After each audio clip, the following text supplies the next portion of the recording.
Hello and welcome. My name is Nika Ross, and as the co-director of the Frank-Ratchye STUDIO for Creative Inquiry, I'm honored to introduce today's discussion with Hacking, Hustling, and Veil Machine on deplatforming and surveillance, as well as practical knowledge sharing on cybersecurity and online marketing for sex workers. Today's discussion is part of the Frank-Ratchye STUDIO for Creative Inquiry's Sylvia and David Steiner speaker series, which brings creative individuals who push boundaries, defy definition, and demonstrate excellence in the arts to our campus, in person or virtually, for deep engagement with our students and faculty. This grant program provides support to CMU faculty, staff, and students who wish to organize a Steiner visitor for their courses, departments, degree cohorts, or student clubs. More information on how to apply for support can be found on our website. The studio is proud to play a part in amplifying today's conversation, as it is exemplary of our mission as a laboratory for atypical, antidisciplinary, and institutional research at the intersections of arts, science, technology, and culture. Thank you and enjoy the discussion. Great. So I'm Bonnie San today, and I'm with Tech for Society, which is a group on campus at Carnegie Mellon that is trying to harness the research and tech capabilities of students and other researchers here to serve grassroots organizations with the work that they're doing. And we're excited to support this event. Hi everyone, my name is Lena Chen and I'm the moderator for today's event.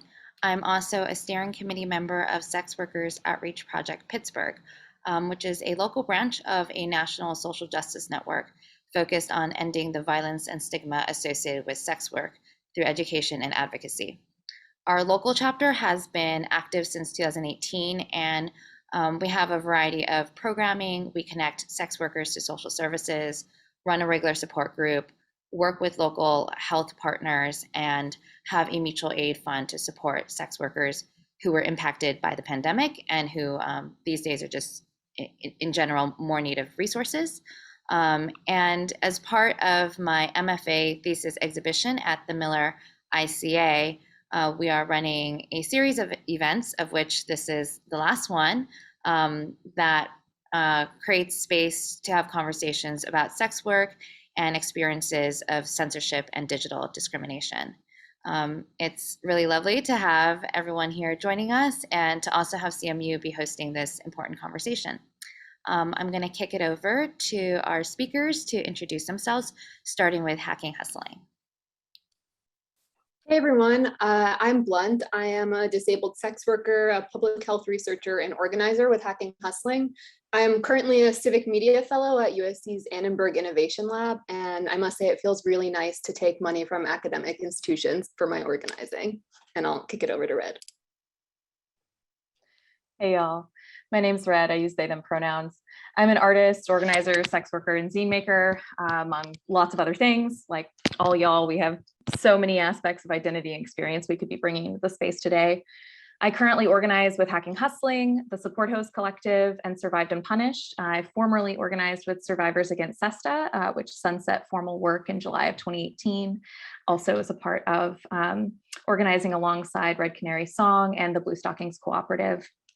Wanted to just bring Hacking Hustling and our work into the space. Blunt and I are representing Hacking Hustling today as collective members, but there's such a vast and amazing network of comrades and accomplices.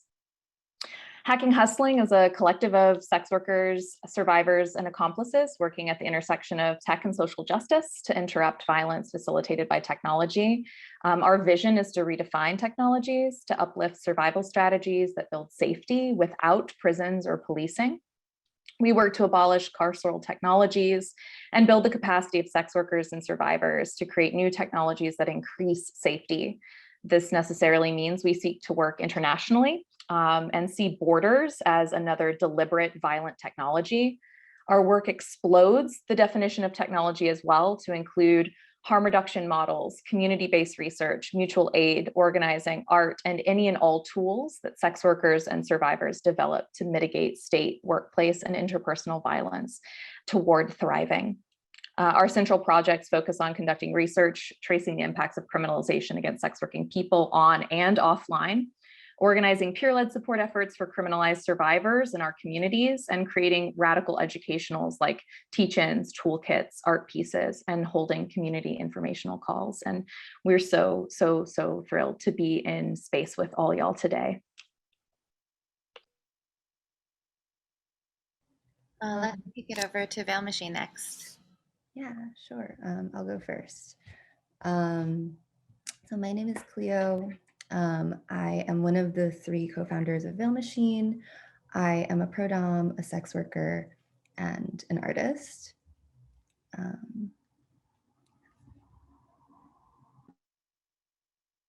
go next. My name is MJ Tom. I also go by Empress Wu. I use all pronouns.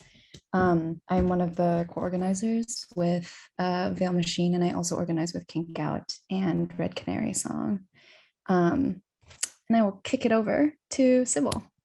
Hi, so my name is Sybil Fury. I use she, her pronouns, and I'm a professional dominatrix sex worker and one of the co-founders of Veil Machine.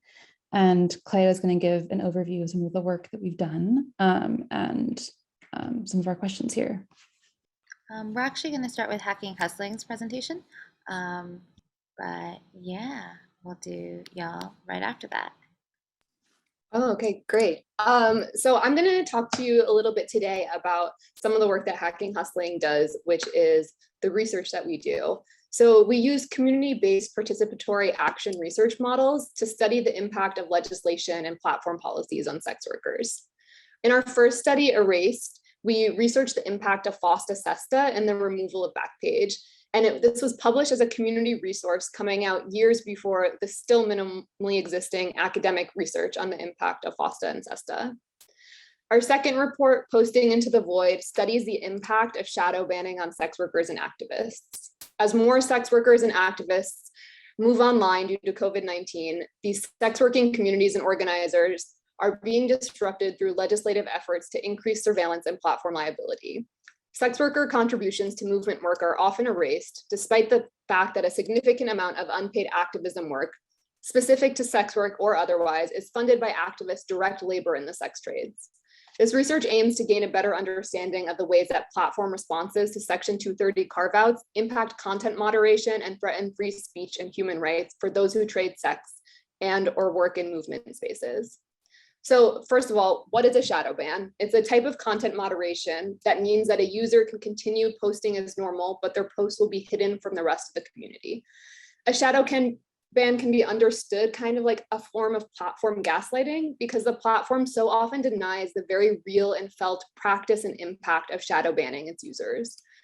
A shadow ban ensures that content that platforms deem inappropriate, high risk, or low value speech is invisible to other users, but will still allow an account to remain on the platform in order to make ad revenue off of the shadow banned individual. The shadow ban is an integral part of surveillance capitalism, where the user is still on the metadata collection and surveillance matrix. The platform can still surveil, but the user loses their voice and visibility. The results of the survey indicate that sex workers and organizers have noticed significant changes in content moderation tactics, aiding in the disruption of mutual aid, movement work, the flow of capital, and further chilling speech and causing self-censorship. The negative impact of content moderation experienced by people who identified as both sex workers and organizers was significantly compounded. In most cases, sex workers and organizers felt twice the amount of platform punishment, shadow banning, and deplatforming. I think there's been a link to the report dropped into the chat, but I wanted to just share some of our key findings from this report. We consistently found that people who identified as both a sex worker and or organizer, activist, and protester experience the negative impacts of platform policing both more intensely and more frequently. Sex workers who started doing more work online due to COVID-19 experienced significantly more punitive platform policing than other respondents. Sex workers who shared original tweets about Black Lives Matter from an account where they also posted about sex work were significantly more likely to suffer platform policing, experience a shadow ban, or lose access to a financial technology, with around 50% saying that they had lost access. Respondents who identified as both a sex worker and/or organizer, activist, and protester demonstrated that most chilled speech and self-censorship, with around 82% of respondents saying that they avoid posting content for fear of being kicked off, shadow banned, or facing legal action. Sex workers are barred from accessing the marketing tools that our non-sex working communities use to build their small businesses. And so we need to question tech's primary and flawed solution to mitigating liability, which is content moderation and the role that it plays in our lives, our communities, and our organizing. And if you want to see any more about the type of research that we do, you can check out the links that are posted in the chat. And I will kick it over to whoever's next. Thanks so much for that overview of the situation, the legislative situation, and the situation on the ground, the impact of what's happened to people's experiences of the web since FOSTA SESTA. And I would love to learn more from Veil Machine about artistic responses and how the situation has been translated in creative ways for audiences beyond the sex working community. Yes, I am going to share a presentation that just goes over generally what Veil Machine is and what we do. Can everyone see that okay? Okay, great. All right, so hi everyone. So the three of us, me, Sybil, and MJ Tom, or Wu, are kind of the core members of Veil Machine. We're a sex worker art collective that explores these polarities. And these are sort of like guiding polarities that we've talked about as commonalities between sex work and art. So intimacy and lies, authenticity and commodification, and the digital and the real. They seem to be opposed to each other, but there are ways in which they can be entangled through artwork and through sex work that we find really interesting. And so, yeah, I'll give a little bit of background first. So this collective was founded in 2020 at the dawn of, this pandemic experience. I think all three of us have thought through these issues in our own ways. But for me personally, when I started sex work, I was really astonished at how much it felt like artwork, the way in which the putting on of a mask, of a new name, of personae, can open up worlds, can open up different avenues for intimacy that really don't exist in our everyday lives. And so, yeah, there's a little bit in this text about the kind of interplay that we think through. We use a relational and intimate practice, which Sybil will talk about more in the next slides, to explore these dynamics, focusing on performance and sort of like interpersonal relationships. And yeah, so there's a kind of constellation of sex workers, kink sex workers, and allies that we work with. And those are some of their names. Next, Sybil will talk about our previous work. So before we actually founded Veil Machine, the first attempt that we made to address some of the questions that are really at the core of our practice was an art show that Cleo and I and another curator, Caroline Caldwell, hosted in 2018 called Blood Money. The show was a sex worker art show. That was our first attempt to think about sex work as a technology for crafting an experience. We invited some of our submissive clients to be the objects upon which sex worker art was shown. And so in order to look at that art, viewers were kind of forced, implicated in a relation between themselves and this client, thinking very critically about the relation between subject and object and viewer and art, and the power exchanges that we were seeing with our clients, where in the case of pro-doms, we were dominants and they were submissives, but also they were the ones paying for the experience and we were the ones being paid. So putting that into a place of, putting that into the context of an art gallery, where you also have the relations of the artist and the work, the viewer and the work. So this also became our first space of really creating a collective environment where sex workers can come together and make art through the experience and skills that they had gained as sex workers. And this became the foundation for 2 years later, our work with eviction.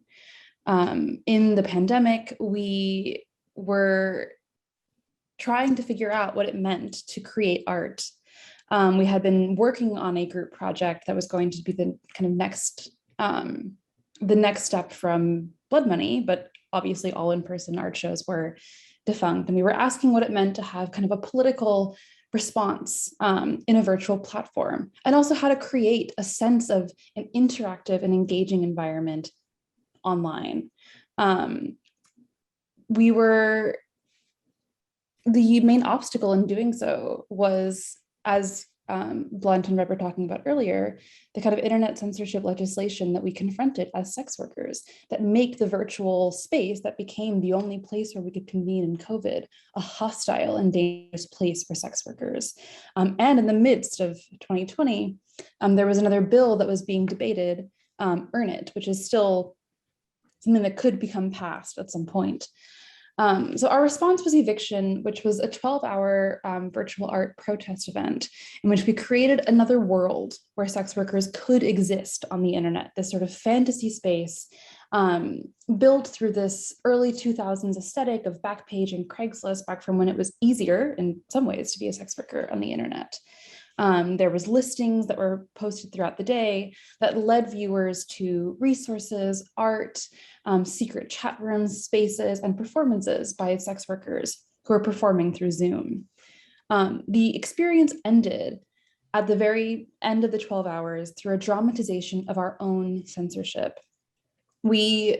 Our tech person kind of constructed this website so that it would literally shut down and give the viewer the experience of what it feels like to be deleted right before your very eyes. So the screenshot that you see here is the screen that viewers were led to at the end of the experience, where they were watching this closing party, performances from some of the artists who were involved, and these pop-ups were flurrying in front of your screen with quicker and quicker speed, reading things like critical error, you've fallen in love with a whore, until at midnight, everything went away.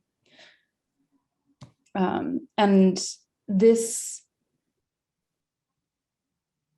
we will talk next about sort of the questions that we've realized that were kind of driving this project and that are inspiring some of the future work that we're hoping to do. So backflipping off of that, so just talking about like some of the questions that we have been like thinking about and some of the things that we've been, some of the, I guess, like dilemmas and I guess like sticky things that we're thinking about in both Blood Money and also Eviction.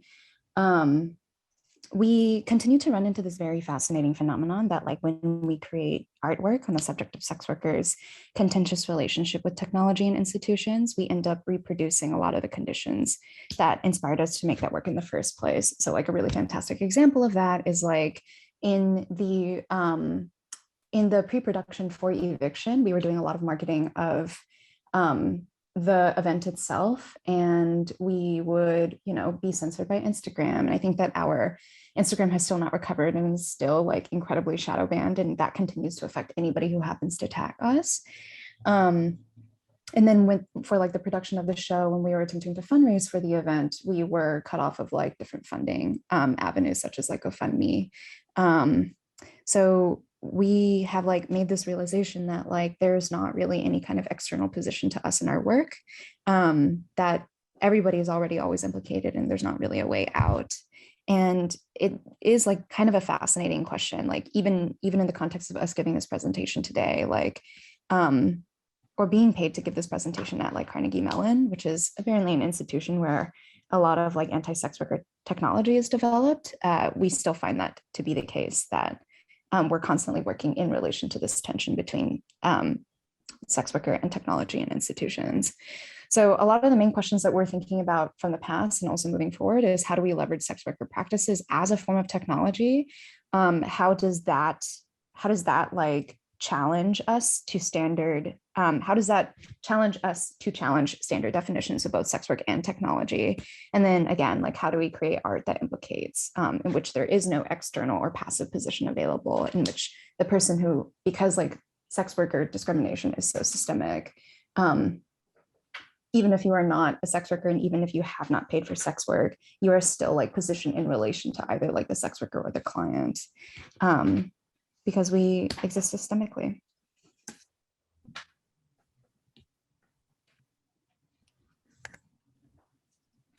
Thank you, y'all. Thank you for offering all that context. I really appreciate it. And I'm going to open it up for a joint discussion with both Veil Machine and Hacking Hustling. And I have some questions that I'll be asking our speakers. But in the meantime, if folks in the audience want to share questions at the end of the Q&A to have those answered. So please feel free to just pop whatever comes onto your mind in the chat, and we'll be sure to get back to you.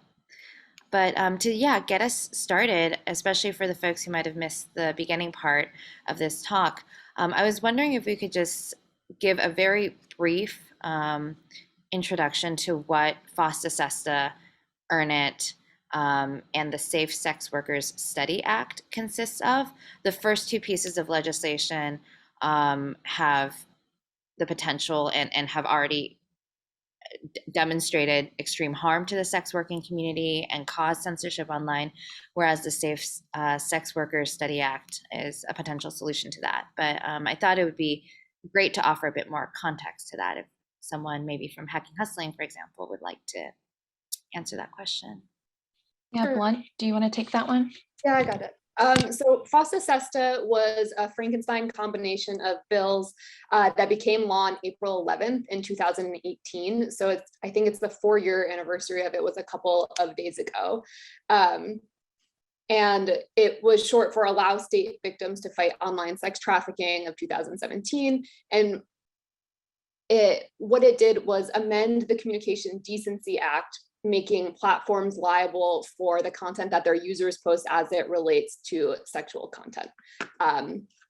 And what Earn It is a bill from 2020 that returned earlier this year to purportedly stop child sexual abuse material, or CSAM, through the creation of a commission that would create guidelines where platforms remove Section 230 immunity, similar to what we saw with FOSTA, and threaten encryption. While Earn It would harm sex workers, LGBTQ communities, especially young queer folks who are seeking community or resources online, it would harm immigrant communities, people with uteruses seeking health information or abortion care. It also doesn't actually solve any CSAM related problems or offer support or resources to survivors. And what it would actually do would be push communities into increased precarity and vulnerability, like we saw with FOSTA and SESTA. And so, like, as a status update, currently it doesn't really seem like Earn It is moving, but your representatives still need to hear why people are against it and why it's such a harmful bill. And the reason that we don't really think that it's moving has largely to do with the fact that it's not a great political idea for Democrats, rather than them actually understanding the harm of this bill. So think of this as an excellent time to call and harass your elected officials and tell them why Earn It is so dangerous. This is especially important as we see more bills that seek to amend CDA 230. I can't count how many we were seeing in the past few years without efforts to fully understand the impact of FOSTA SESTA. And so this becomes increasingly important if the Democrats lose the Senate next year. We'll see more and more of this. And the Safe Sex Workers Study Act is a bill that was written with the support of sex workers and survivors to study the impact of FOSTA SESTA. And not usually a huge fan of legislation, but this is a bill that is just to fund the research of the impact of this bill that was written with community at the table to write this. So you can think about calling your elected representatives, telling them why Earn It is so harmful, while asking them to support the Safe Sex Workers Study Act to study the devastating impact of FOSTA. And I think there are a few links in the chat where we had a part 2 of what the fuck is Earn It, breaking down the nitty gritty of the bill in a much more detailed fashion than I'm doing right now, as well as a link to Fight for the Future's action, where you can type in your area code and find out the number of your local representatives to call and harass. Thanks so much, Glenn. I think it's important to note that, there's the purported mission of these bills, and then there's the actual consequences. And for folks who aren't familiar with Section 230, basically what FOSTA SESTA did is make websites responsible for third-party advertisements of sexual services, even if those services are consensual.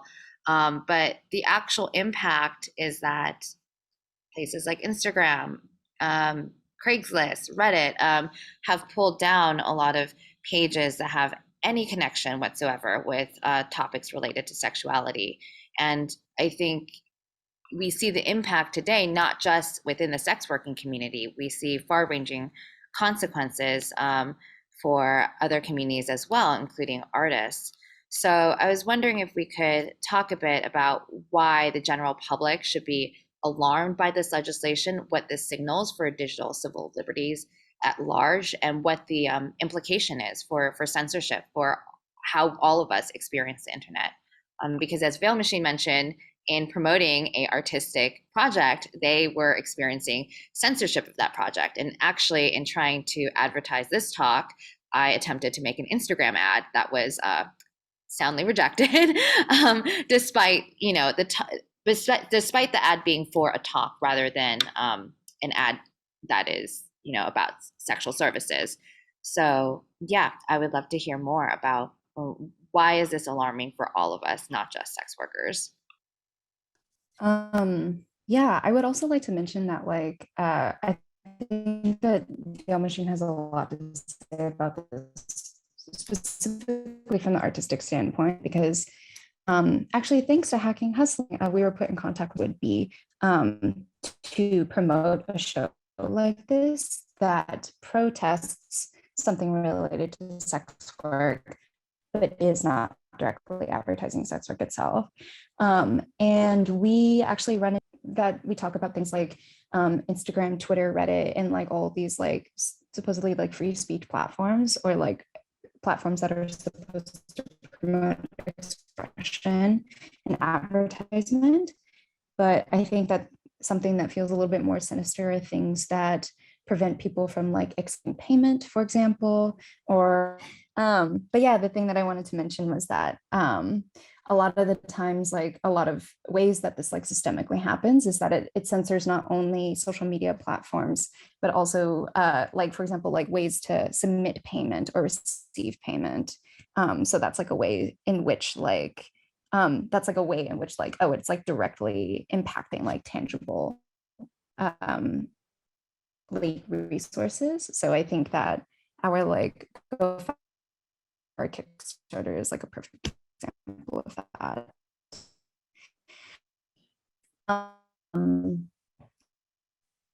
And then in addition to that, I think the way in which as something that was theoretically protected by free speech, but then the fact that private companies such as Instagram, Facebook, Twitter, Twitch is another one that we got kicked off of, was then private companies that have to protect themselves against the legislation of things like Earn It and the things like FOSTA SESTA, hugely impacts the ways that not only sex workers, but basically anybody who could potentially be seen as a sex worker or be screened as a sex worker by algorithms on those platforms. they are endangered as well.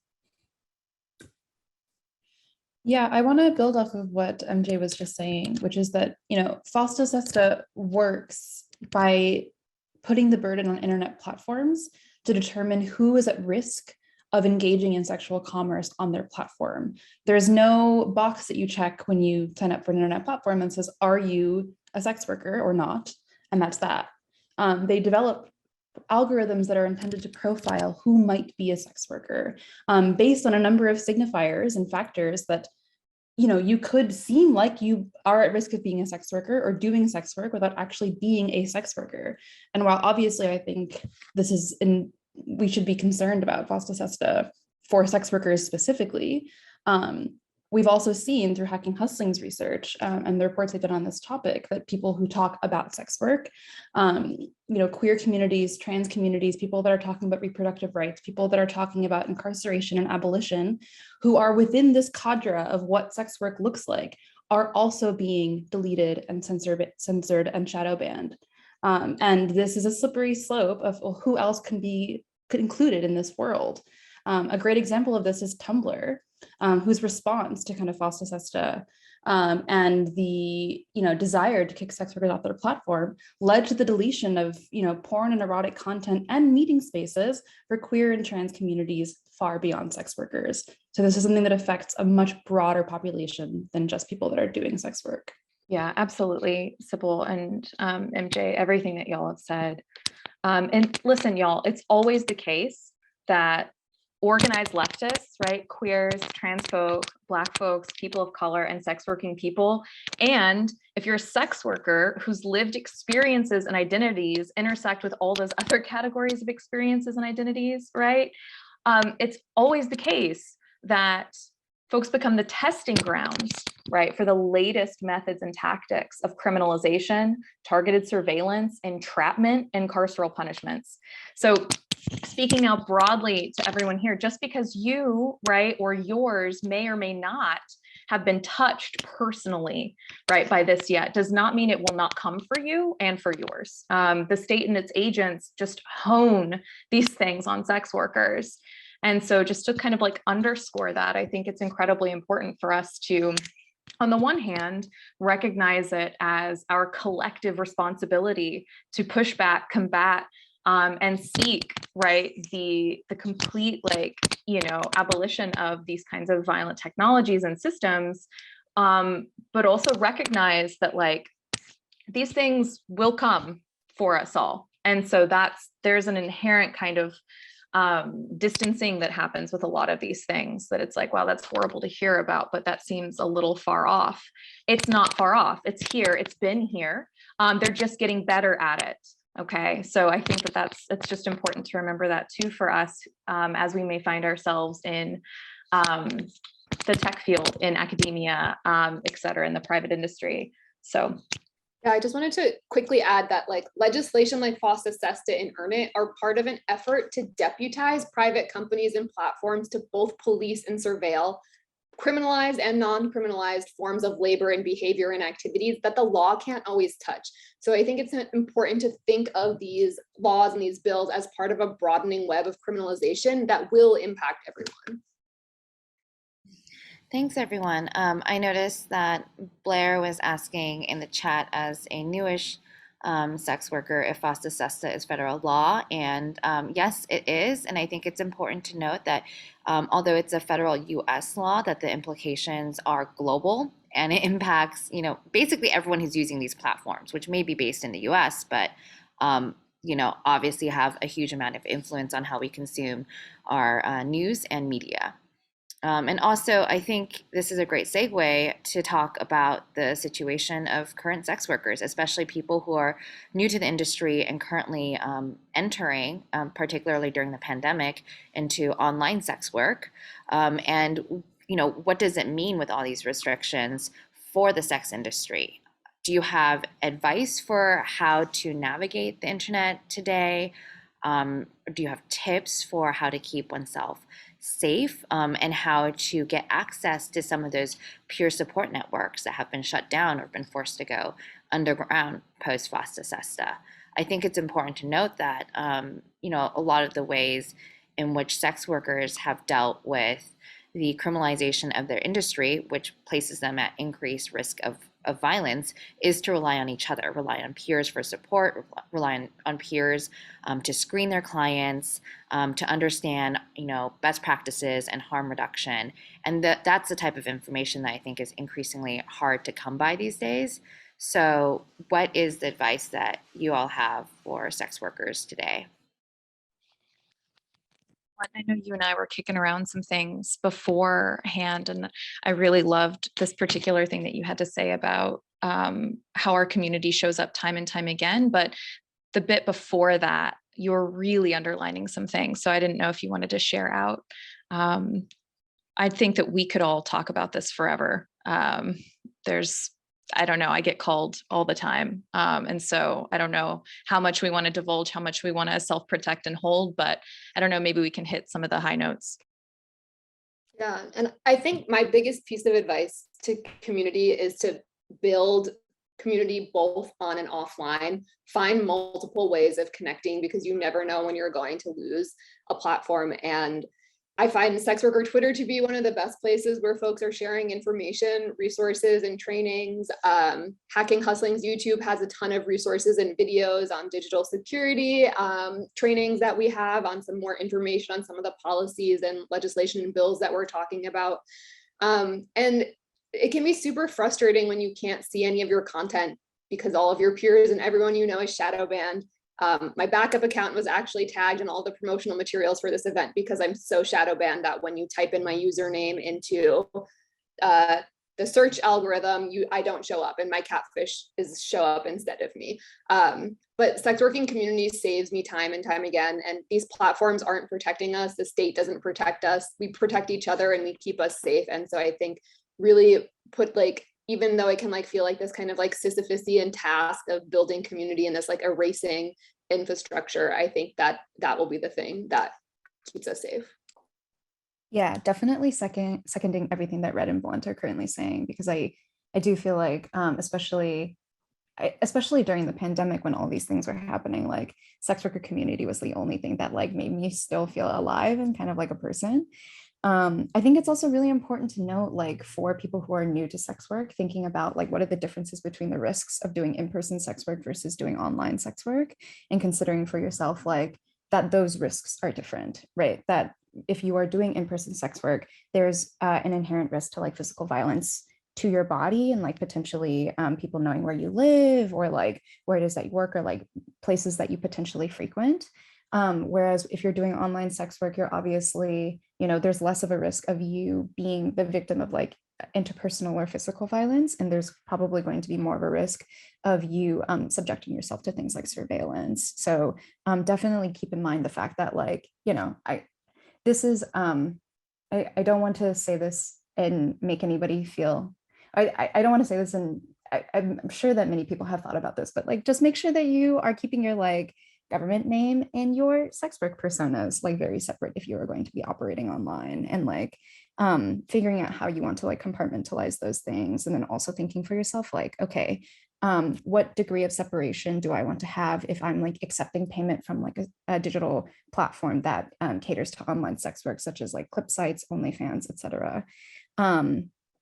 Also heavily seconding how am I how do I want clients to be communicating with me when I'm receiving online payment? Because that's definitely a heavy flag for a lot of different payment processors that you could potentially be shut down for. So doing a lot of research on the back end and being okay, so this is best practices that a lot of other sex workers use. If there is definitely seconding what Blunt said about finding in-person and online sex worker community. Because if there's a situation in which we all need to go online, then again, for the pandemic, then you would have a community online, but then, commuting with sex workers in person and being in the same space is something that I think is an inimitable experience. And yeah, seeing if there are local SWOP chapters in your area, or local, somebody I think asked in the chat about whether or not there are sex worker unions. And I don't think that there are in the way that we typically conceptualized like a labor union, but there are a lot of different like sex worker rights organizations.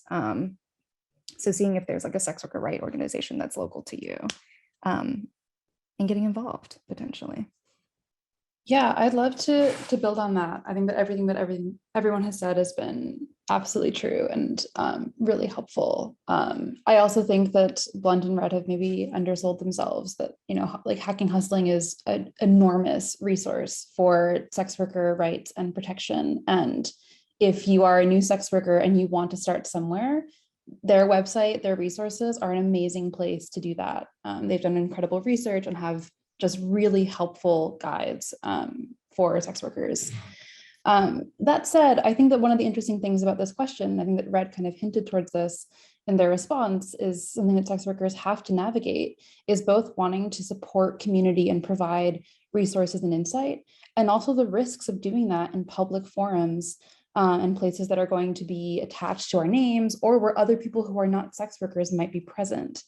And so I think that a lot of the support that I've received and what I've found as a sex worker is building close relationships with sex workers is the way that you're going to get the support, the insight that you need. It is not safe for us to talk about how we do our work in public forums. It will get us shut down, it will get us banned, and it will also maybe clue in people who should not know. You know, thinking about how Carnegie Mellon might be a place where some technologies are being developed that are used to harm sex workers. This is a complicated platform for talking about that work. And as Blunt is saying in the chat, what we do is often can be criminal. So I think, you know, thinking about the question that someone just posed in the chat about how to accept payments, my advice is to reach out to sex workers. I get emails all the time from people who are starting out in sex work, who find my profile and find the work that I've done in community and ask me for support. And that is a really great way to start building connections. There are private Signal groups, there are private WhatsApp groups, there are private, I don't know, Instagram DM messages, and there are ways to access them if you build connections in community. Thank you for that advice. It really resonates with my own experience. And I think that just as with organizing, I think in sex work, a lot of the trust that is built just comes from showing up for each other. And definitely that's something that was harder to come by during the pandemic because we weren't sharing physical space. And there's a kind of, you know, automatic trust when you meet someone face to face. But so much of sex work also happens through, you know, vouching for each other, vouching for each other's clients, vouching for who is good to work with. So I think that, you know, in that sense, the process of community building isn't so different from the process of community building that happens in the world of activism or art even.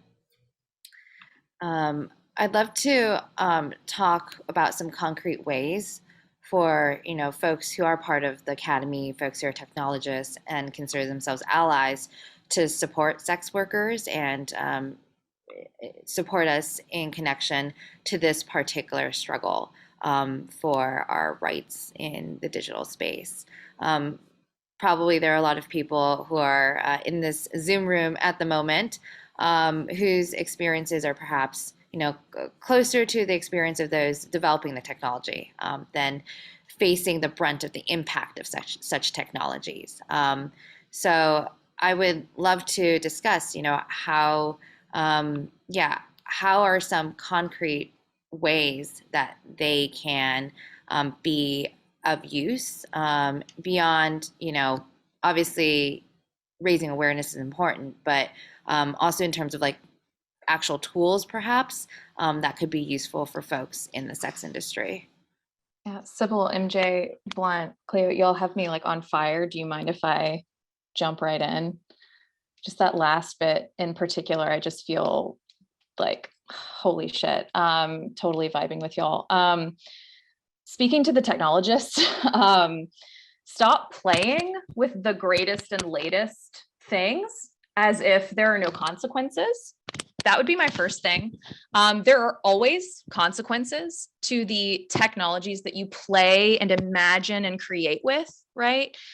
Institutions are not vacuums. If you're being encouraged by your institution to just play, you know, I think that you have to absolutely interrogate, you know, why your institution is like actually allowing access, like what that access comes with, and then how those things will be utilized. I was just listening to absolutely brilliant abolitionist educator and kind of like tech zine maker extraordinaire Neda Bomani the other day, and they were talking about just exactly this. These things do not happen in vacuums. Violent technologies that are used for monitoring, surveillance, identification, delivery, et cetera, they're not neutral, right? And they won't just be better in your hands versus the hands of people that you think are the more maliciously motivated. So like, make no mistake, if something can be used for policing and enforcement, it will be. And no matter how much fun it was to program or imagine it or create with it, I think that we need more. Sex workers in particular need more from y'all than gadgets and programs. And I think that this is not to say that we can't vision ways in which we create together and we create outside of, but I think that more often than not, the institutions that we find ourselves in or around or beholden to are just there to poach, right? And they're just there to take. And so you have to just be really savvy about those things. Also, everyone should be reading Simone Brown and Ronit Kapadia and like Ruha Benjamin and read Sex Workers. Like, we should just be reading the works and the recommendations and the demands and the fears and the lives of folks most impacted. And so, yeah, I can't say that enough. I could keep going on about moving resources and also platforming sex workers, but I'll get back to that. I really want to hear from the rest of the folks too. But yeah, don't play and think it's neutral. Red, I adore you. I love hearing your voice. And I also feel like I want to just piggyback.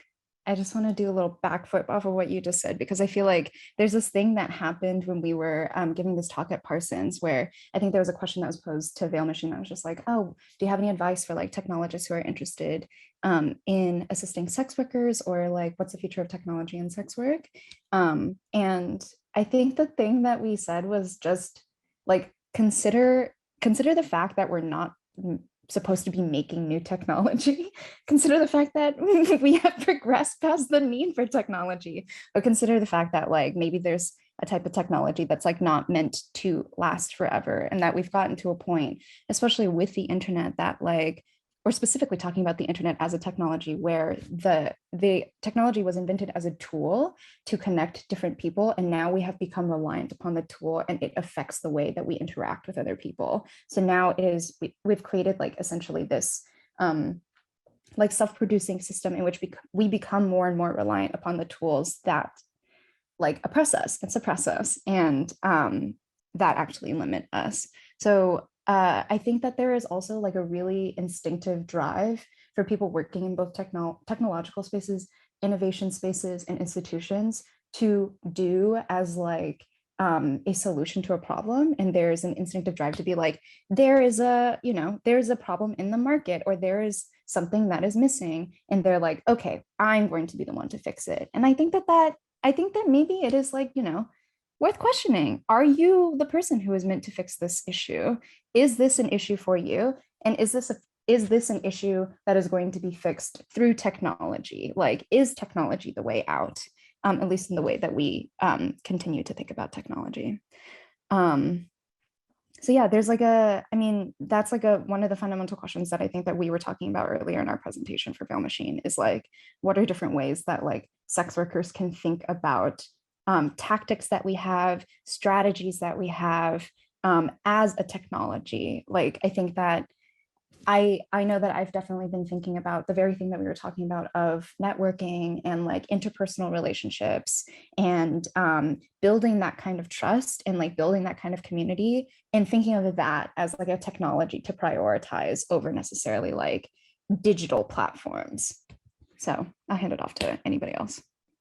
Yes, to additionally backflip off of what Wu was just saying, or what MJ was just saying, I feel like especially in the wake of this pandemic, it's become really clear that like these platforms are not just like apps on our phone. They are literally our public space. And they're like a kind of world that we move in. Like I was recently, my account on Instagram was recently shut down and then revived. And those 2 weeks really like, I felt like I was like, it felt like a kind of death. It was like this archive of like so many years of my life and like my social life that every day I go on to was suddenly just disappeared. So I was like, oh wow, my world feels different. So yeah, it is literally public space that is being made. And I think, oh, there was another point that I was going to make, but I have forgotten it. So I'll just leave that there. I could just add, pay sex workers for their fucking expertise. Their lived experience is so fucking important. And if there aren't sex workers there at the table, sex workers are often the like first to feel the impacts of tech policy changes and how platforms are changing their content moderation systems. You need to value the expertise of sex workers as much as you value the expertise of the technologists who are creating technologies that fucking kill us. And stop asking sex workers to build their own platforms would be my like major ask for everyone. This is a personal, this is my personal feelings. Yes, sex workers need like sex worker only spaces that, and I think like by and for technologies are really amazing, but part of safety is also having access to the spaces, the tools and the resources that our non-sex working peers have. And when you're asking us just build your own platform, or well, your payments are too high risk, so you have to use this high risk payment processor that takes a 40% cut, what you're saying is that we don't deserve access to safety. Yeah, I want to say kind of on that note that something that came up for me a lot when there was kind of this new wave of people pushing for Earn It, and there was a call to call representatives and kind of raise awareness around Earn It, was that among sex worker circles that I knew, everyone was talking about it. It was extremely present. And a lot of my clients are in the tech world, some of them quite high up in the tech world, and they had never heard of Earn It, nor FOSTA, nor SESTA. And I think we often talk about, as you know, as Blunt and Red and MJ and Cleo have all said, the importance of making space for sex workers in these conversations, valuing their expertise, paying them, reading their literature. And also there is a very concrete thing that people can do that are not sex workers. And I think actually it is ensuring that in public discourse around some of these topics, there are ways to talk about FOSTA, SESTA, Earn It, the technologies that harm sex workers as technologies that harm a broader public. A lot of my clients were afraid to share resources about FOSTA, SESTA, and Earn It with their companies because they were afraid of being outed as clients. It was that there was no way to talk about these problems without either being a sex worker or a client. And so this is one of, I think, the rare places where actually not being a sex worker is an advantage. It can help normalize the resistance to these technologies and the resistance to these laws, and make it seem like a bigger issue that can then make it possible for the companies that should be talking about this to then take a stand, because right now they couldn't give a shit. So I think that's one place where if you're not a sex worker, your voice is actually important. Yes, it looks like we have a question from Bonnie. Yeah, I wanted to quickly ask, just in the context of this conversation about what the sort of burden of accountability should be for, especially technologists and in the context of the institution that we're sort of, that is, hosting this event. Tech for Society and myself, we've joined organizing against harmful technology like predictive policing, but have noticed that there's a lot of, that the blind spots of even academics who mean well remain, especially in areas like around sex work, around why continuing to build, harmful tools and continuing to close platforms is not understood, fully in terms of rallying the energy or the critical sort of resistance against those sorts of tool building. So I'm curious if there's sort of a call for like an understanding of how technologists should actively understand their own accountability, if that's to engage more with the movement work of actually just supporting decrim efforts, or plugging into more sex work spaces, or just having more events like this to bring that out to a larger audience. I'm just curious what your thoughts are on that. Sorry, could you repeat, summarize that a little bit, just to get it refresh in my brain? Thanks. Yeah, it felt like a lot of the movement for critical tech happened after the movement work with George Floyd and understanding why policing is harmful, but that a lot of that movement work hasn't been moving a lot of technologists in addressing like the harmful tools and so on that they're continuing to build that affect sex workers. So I'm wondering like if there's like a call, right, to action for especially technologists in terms of like what is the work? Is it to continue to actually just plug into the sorts of work that you all are doing, the decrim work, the outreach work, and or sort of the messaging, the like who are we platforming, and like what is even being taught, so on, like at institutions like this.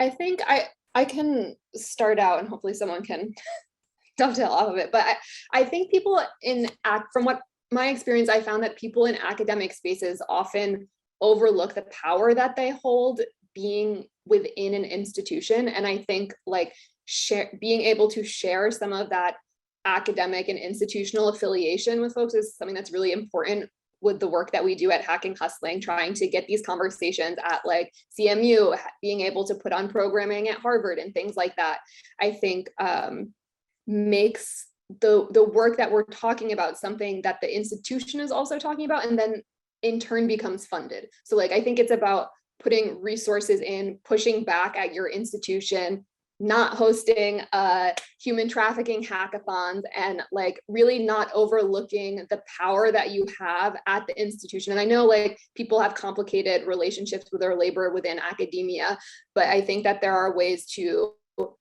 consistently push back and make sure that that these things aren't happening, and that the marginalized voices that need to be heard are being brought in and paid for their expertise. Yeah, absolutely. And I mean, Bonnie, you raised some excellent positions to assume as a part of your question, right?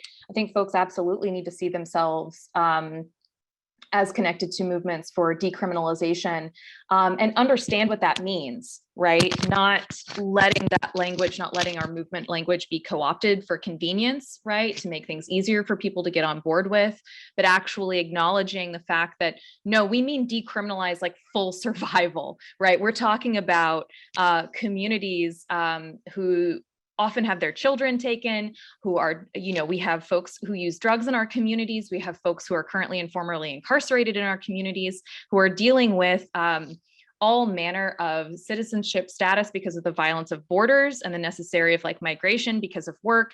And like, if you are not party to a belief system that sees these things as connected, I encourage you to do so. Like, I encourage you to actually see these things as inherently connected. And if you're not doing work to divest away from policing technologies or logics, like, you're not going to be a comrade of mine. You're not going to be a comrade to sex workers. We have to start thinking, I think, holistically and comprehensively about struggle.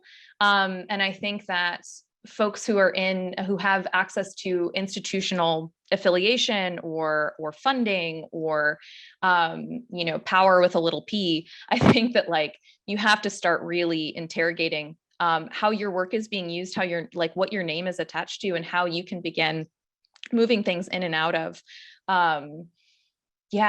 folks' hands. And so, yeah, I don't know. I digress. I get very I'm also like at an institution, and it gets very, very, very clear. You start seeing who your comrades are when people start saying like, well, but we could soften this, or we could make this more, maybe it'll be better in this way. And it's like, haven't we been doing reform enough?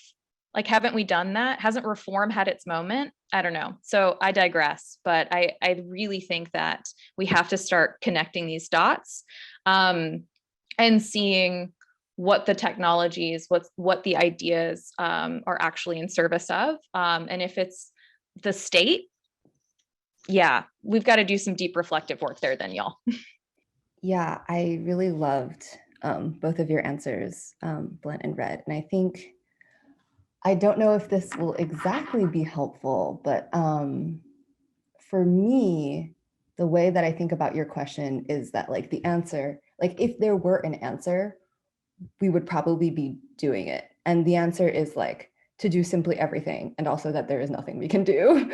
And that, you know, like the work that we're all doing, I think like Hacking Hustling and Veil Machine, and like some of the organizations that are like part of like Red Canary and so on, like we're all just trying to like untangle these threads, yeah, the Sisyphean task, and just like follow these strings back to where they come from, like the state or surveillance capitalism, or I don't know, late capitalism itself, and to just sort of like start to begin to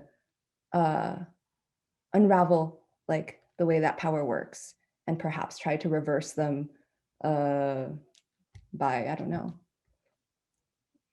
by using the technologies of sex work, I think.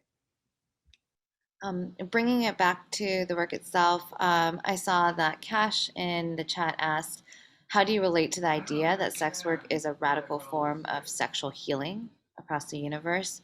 And they reference a group of sex workers in Amsterdam who said that they saw sex work as a radical model to transform patriarchy and other oppressive structures. Do any of you have any thoughts or opinions on that? I know that in Veil Machine, like I'm not necessarily, I really respect when people say that sex work is like a form of healing. And I think that that's something that I used to say for myself as well. I think in Veil Machine, we're a little bit more interested, or the way that we conceptualize sex work is definitely like as a mirror to a lot of like oppressive structures. I think that there are a lot of things that happen in sex work that represent like logical fallacies or things that don't really make sense or inconsistencies. And I think that especially like within systems that we operate in and around, that we kind of straddle occasionally. And so I think that a lot of it, like I do think that a lot of the work that happens within sex work is healing, but I think that for Veil Machine specifically, it's a little bit less about the intention of healing and more about like holding a mirror up to things that consistencies that already exist within systems, and then hopefully encouraging those systems to like self-examine or to have to glitch and reckon with their own inconsistencies. Yeah, I love that, MJ.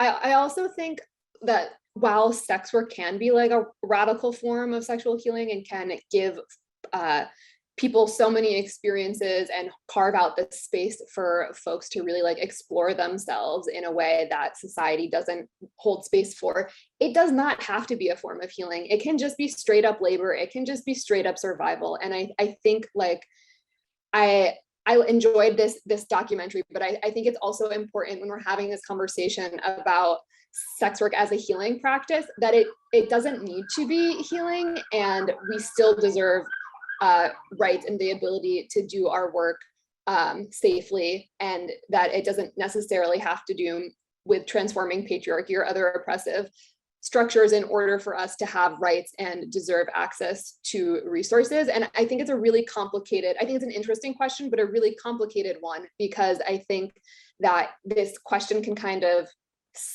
like separate out whose sex work is acceptable and who's not. And I think that leads into like what type of work is criminalized and not. And like what I want is like the full decriminalization, decarceration of all sex work, regardless of its ties to any sort of healing structure. I think that you bring up this like really, really interesting point too, which is that like the idea of framing all sex workers as healers then like kind of mystifies and exoticizes like, sex workers to be people that kind of like are working with this thing that is intangible, when in reality it's like, okay, this also can just be like a labor fight, or this can also just be like a conversation that we're having about, which again like distances us from the conversations that we're having about like whether or not we can actually just be making money. So yeah.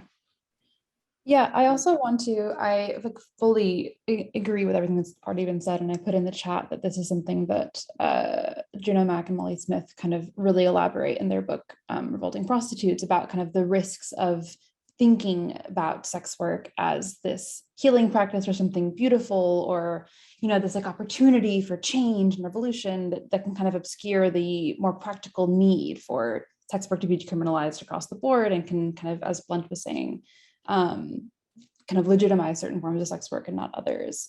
And I want to return, I think, in thinking about art practice and what Veil Machine is doing, to something that MJ brought up earlier, and this kind of idea of the glitch. I don't think that sex work necessarily, certainly never always, and even at its best, is something that directly intervenes into these systems of oppression.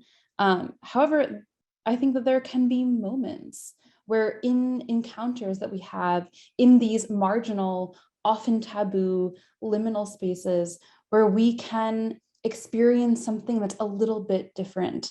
Anne McClintock has this amazing text that explores what she calls kind of the paradox of paying the sex worker, the moment when the money changes hands, and there is a risk or a possibility of power moving a little bit differently.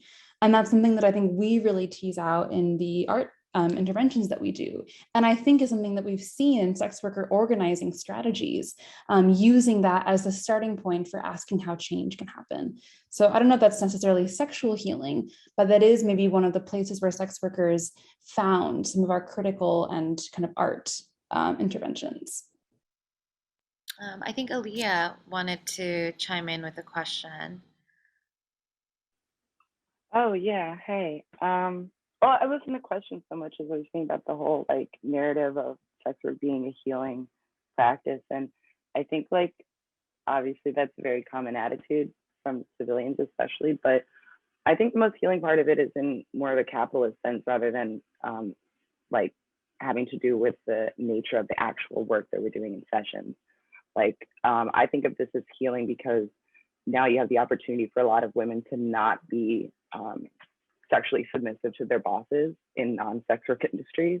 I think it's like very much the opposite of how people interpret it.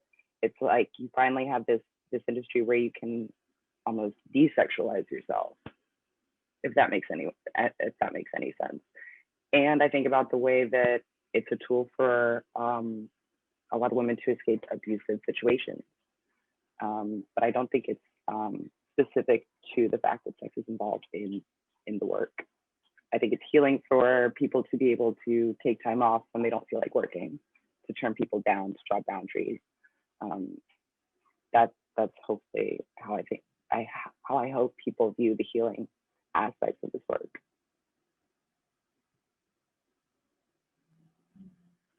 Thanks for sharing that. Appreciate it, Leah. We are running out of time, but we still have some amazing questions. Maybe we can combine the last two questions, one that I have for you and one from Daly. How can we cross-pollinate the efforts of different advocacy movements for bodily autonomy and public safety, since the oppressors often look the same, but the resistance efforts don't? And my question, which I would like to end with, just so we have a optimistic ending to this talk, is what is your ideal vision for the future of sex and technology? So would love to hear it super quick, 1-2 sentence response from each of our wonderful speakers today. For me, in considering the ideal vision for the future of sex and technology, it has to be an abolitionist vision, where the things that we create and make together help us live full lives in dignity, where all of our needs are met and punishment and surveillance find no traction or currency whatsoever. So short and sweet. Yeah, I'm also interested in abolitionist and non-carceral technologies where we can live, share, organize, work, love, and build community without engaging in this ecosystem of violent technology that is constantly in this process of erasing us and harming us and killing us. Survival shouldn't have to be so hard, and the technologies that we support and that we build should make survival easier and more accessible to everyone. Yeah, I think likewise that technologies become a tool for facilitating coming together, convening, sharing space, as opposed to installing borders, determining who, creating gates and determining who can enter and who can't, and operating as, technologies of policing and surveillance. Yeah, I'm gonna say something that's like slightly different, but like I think that it's really important that like a lot of the technology that we focus on is like now more like pleasure driven. So instead of like thinking about things like, oh, how do we build technology to like further surveil and like militarize society? I'm like, okay, how do we build like dicks that feel really good, or like how do we build like special lube, or like that's like the kind of technology that I'm like really fascinated in and interested by. I'm like, how do we build like a dildo that like I can feel with my body? That's like what I want the investment to be, that yeah, like Lena says, like that has actual utility, and that utility is like measured by like the vector of pleasure, as opposed to like being like, as opposed to, I don't know, how many people can we surveil, like fulfilling a certain quota. Yeah, and I also think that like other visions for like the intersection of sex and technology are things that we will be hopefully like displaying in like a future veil machine production. I find this question very hard to answer. And I have an answer that is not an answer, but I will say it anyway. Which is that, the word utopia, or like, like the idea of like the ideal society, also means like nowhere, because it doesn't exist. And there is a sense in which like we are living in a dystopia. Like every day I like turn on the phone or the, whatever, the news, and it's like, wow, this is really untenable and I can't see how things can continue. But also like, it is also like the world that we're living in and the world that we built. And I'm very grateful to be a part of this community and to be building with all of you. Because there are moments in which I glimpse like this utopia where like we have community, we support each other. And the support is really real and really felt in our sex work community. So yeah, that's my answer. Well, thank you to everyone here. I mean, your work as artists, as activists, have been very inspiring to me personally, and I'm really happy to have been able to bring you virtually to CMU. Yeah, thank you to our audience members and for all your lovely engagement. I do want to shout out SWOP Pittsburgh again. If folks want to do something concrete to help support local advocacy efforts here in Pittsburgh, that's a donation link. Those funds help support our programming, our mutual aid. And if you are ever interested in volunteering for us, you can get in touch with me directly or with swappittsburgh@gmail.com. Popping my email into the chat as well. The exhibition at Miller ICA runs until this Sunday, so there's still a chance to see the show. SWOP has a resource center that is on the first floor of the Miller, and on the third floor you can see my work, which includes 3 pieces, all dealing with the experiences of sex workers on the internet. And thanks again to Tech for Society for co-sponsoring this, and for the Studio for Creative Inquiry and the Steiner series for funding this talk. It's been lovely to work with all of you.